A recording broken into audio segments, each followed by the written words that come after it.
Hi calculus. So in the previous video, we were talking about looking at the opposites, right? So like the derivative of e to the x is e to the x, so therefore the integral of e to the x is e to the x. So we were talking about this. Now what we're going to do is we're going to go over some integration. The specific one I'm going to start with is what we call the power rule for integration, okay? So we know the power rule for the derivative, but we want to do it for integration. Do not get upset with yourself if you accidentally take the derivative. It's going to take you a moment to like shift a gear, okay? So this is the power rule for integration. Integration. So, you know, like when you do the power rule for derivatives, you bring the exponent down and you subtract one from the exponent and you bring it down and you multiply it. This is going to be the opposite operations in the opposite order. I'll say that again. It's the opposite operations in the opposite order. So instead of subtracting one from the exponent, we're actually going to add one. And instead of multiplying, we're going to divide by the new exponent. So n plus 1 is the new exponent, and we divide by the new exponent.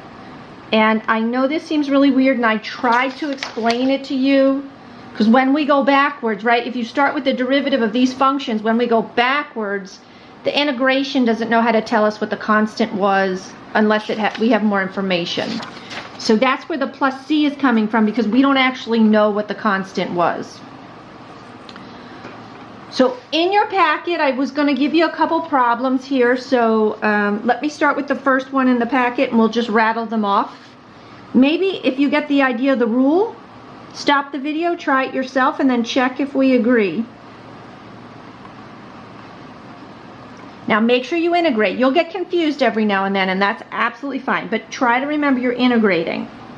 All right, so here we go. I have x to the third, so I'm going to add 1 to the exponent. I'm going to make it bigger, so it's going to become x to the 4. I'm going to divide by my new exponent, which is a 4. So I make the exponent 1 unit bigger, I divide by my new exponent. And while I'm at it, I'm actually going to reduce this, so this becomes x to the 4. Okay, next one. I have 6x. I'm going to add 1 to the exponent. So 2 plus 1, that's going to be 3. It becomes 1 unit higher. I divide by my new exponent. And I'm going to notice that the 6 and the 3 reduce to make a 2.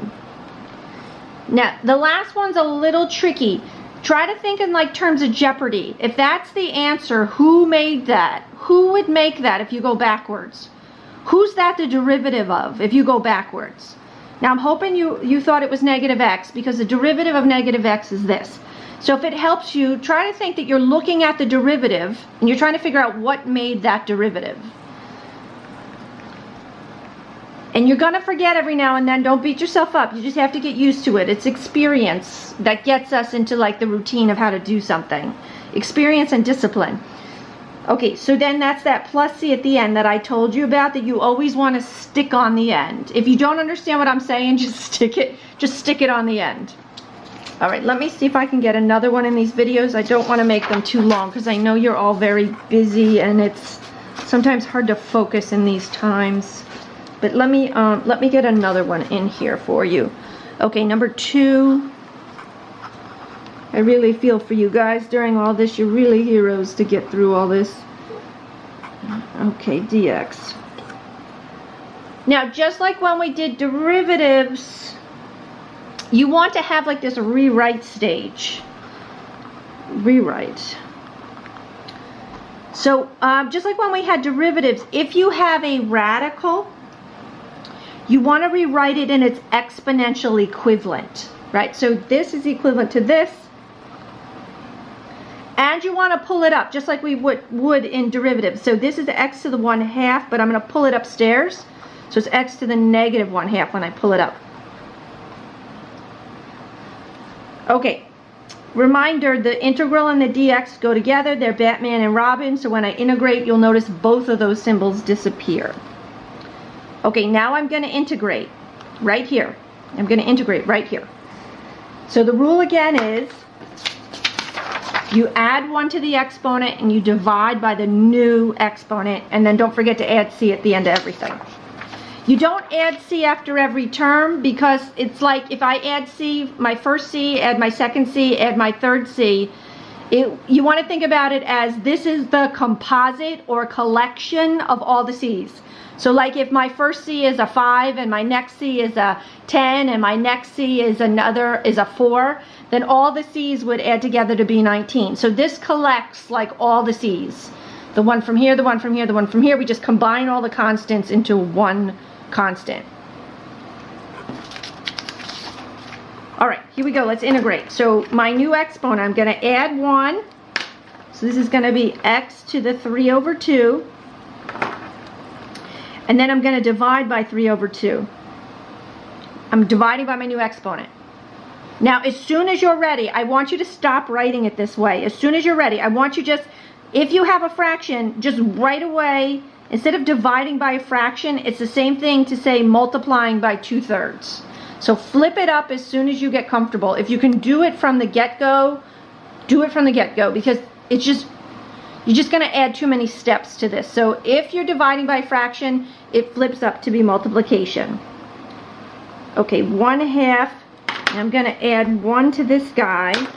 So 1/2 plus 1 is positive 1/2.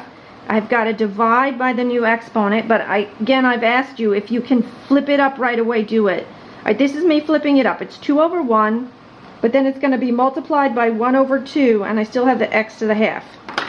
Right, this is going to flip up to 2 over 1, and it's going to cancel with this. So it's just going to end up being x to the 1/2 here. Oh good, that's it. I do not care if you put them back in radicals or not. I don't care. I just want you to get to the finish line. Okay, if you want, if it makes you happy and it looks pretty and you like it like that, you can certainly put it in radicals. That's fine, but you don't need to, okay? All right, let's see here. Okay, I think that's enough for this video. I'll pick up another one in a bit. All right, catch you soon. Bye.